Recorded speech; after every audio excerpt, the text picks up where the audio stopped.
Welcome back to Our Issues Milwaukee. We're going to focus now on an organization that was founded in 1974 by a group of parent advocates who were fighting for a school breakfast program in Milwaukee public schools.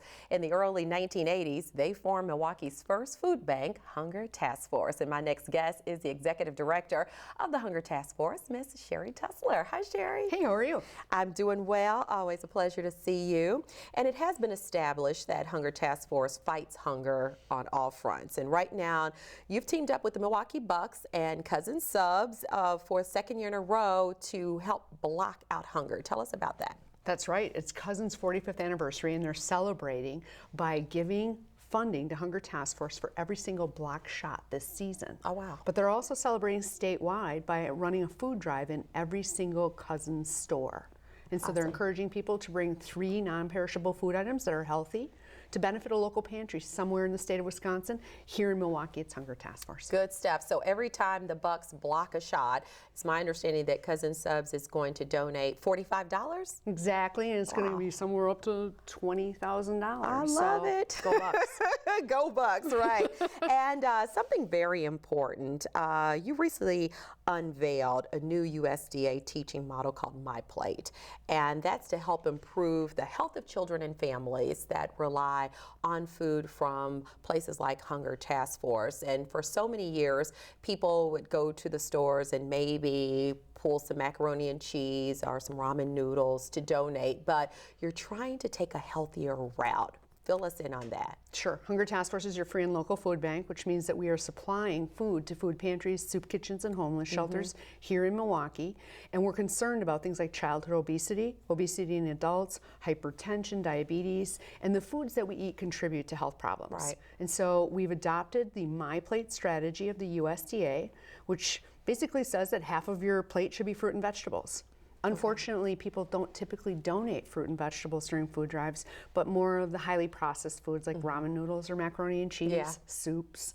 And so we're encouraging people to sort of shift up how they donate, think about the health of local families and local children, be a good steward of resources, and give us the foods that we need so that we can make sure that Milwaukee is a healthier community. I love that. So help people out when they're headed to the store later this morning. What type of foods are you looking for? Canned vegetables that are low in sodium. Okay. Fruit in its own juice, and that can be fruit juice, full liters of it, or canned fruit in juice, or those little shelf-stable juice packs. Like fruit cocktail? Yeah. Yeah.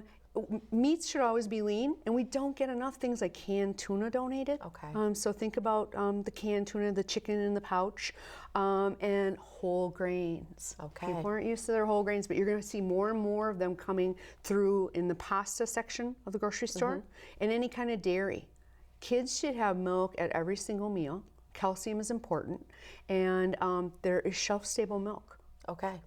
They can go to the dairy section that pick those up and put them right in a food drive barrel, or they can donate online if they'd like to help us. Okay, good stuff there. And really that's something for people to keep in mind when they're choosing food for their own families, because like you said, the highly processed, high sodium foods contributes to diabetes, high blood pressure, you name it. And this is something that we all need to give thought, especially when we're trying to donate and help make a difference for families. It may seem surprising, but every single plate of food that you eat, half of it should be fruit and vegetables. Okay. Think about that really hard next time you're having breakfast. Okay. I'm the worst. I'm guilty of the worst foods ever, so you're preaching to me too. And speaking of great food, you have a peanut butter drive that's going on now through March 3rd. That is a great food, high in protein, that you always need and want. Pretty much every single bag that goes out from a food pantry is going to have some peanut butter in it. We call the campaign Wanted Peanut Butter. There's a bandit wrapped up in a peanut butter jar. He's wanted for being delicious and nutritious. Okay.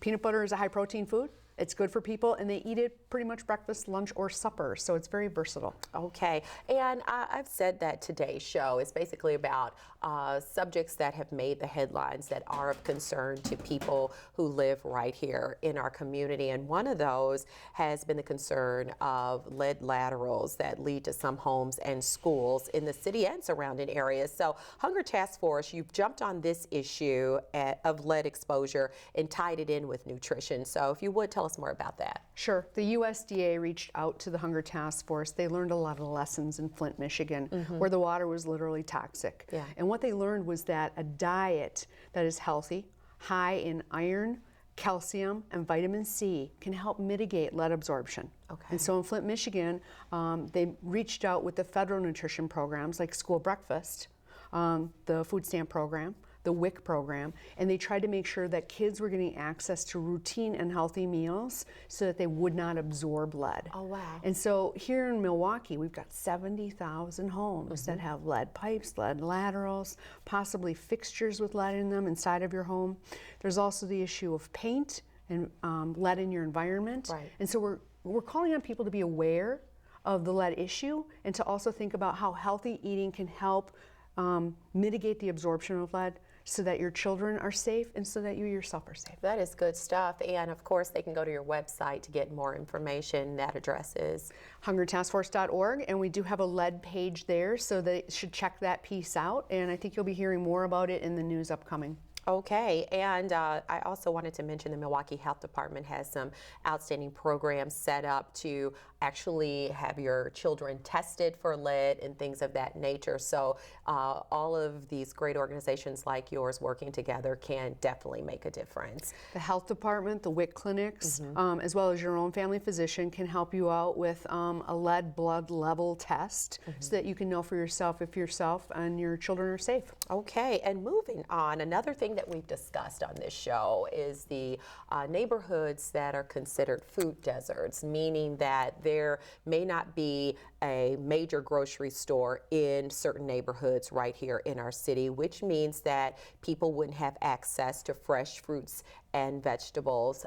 So you guys have come up with something else to help alleviate that problem. You work so hard. You've teamed up with Pick and Save, and what is that? We've got the Pick and Save Fresh Picks mobile market. Okay. It is a grocery store on wheels. It travels from neighborhood to neighborhood. It makes 2 stops per day, mostly in neighborhoods that lack grocery store or healthy food access. We go to senior public housing, we go to schools, we go to nonprofits, and we set the store up, and people walk through and they're able to choose from about 35 different varieties of produce, meat and dairy.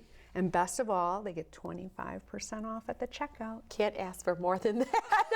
That is awesome. So this is the thing, the Fresh Pick mobile market, it does not accept cash. You are only accepting certain ways to pay for this food. Food share, debit, and credit. Okay. And so pretty much somebody's got that in their wallet. There's a federal grant basically that provides that incentive for the purchase of healthy foods because, again, the USDA is interested in seeing people have a healthy diet. And again, back to that My Plate, if half of it is fruit and vegetables, we're doing way better. Okay, so if somebody wants to know when it's going to be in their neighborhood or if it's going to be in their neighborhood, how do they go about finding that out? They can go to the Hunger Task Force website and click on special projects, or they can go to the Pick and Save website. Okay. It also has a Facebook following. So it is out there, it is in 35 different locations throughout the community every single month, and it goes routinely to those neighborhoods. A gallon of milk is $1.49. That's awesome. So. And it's for anybody. It's not just for low-income people living in those neighborhoods. So if you're interested in the mobile market, check it out. I think it's a really great alternative to a traditional food pantry. Yes, and I think that you guys are really just staying on top of everything that's really important in helping change the lives of people who live here in our city and surrounding areas. So I think I speak for a lot of people when I say thank you for your hard work and making a true difference. Well, we've got a lot of great staff and volunteers, and we appreciate that. Hunger Task Force is here to serve the community. Well, thank you. Always good to see you, Sherri. Thank you. Sherri Tussler is the Executive Director of the Hunger Task Force. For information on anything that we've discussed, you can visit their website at hungertaskforce.org or call 414-777-0483. That is going to do it for today's show. I'm your host, Andrea Williams. As always, thank you for watching, and I do hope you join us again next week as we take another look at our issues, Milwaukee. Have a great day.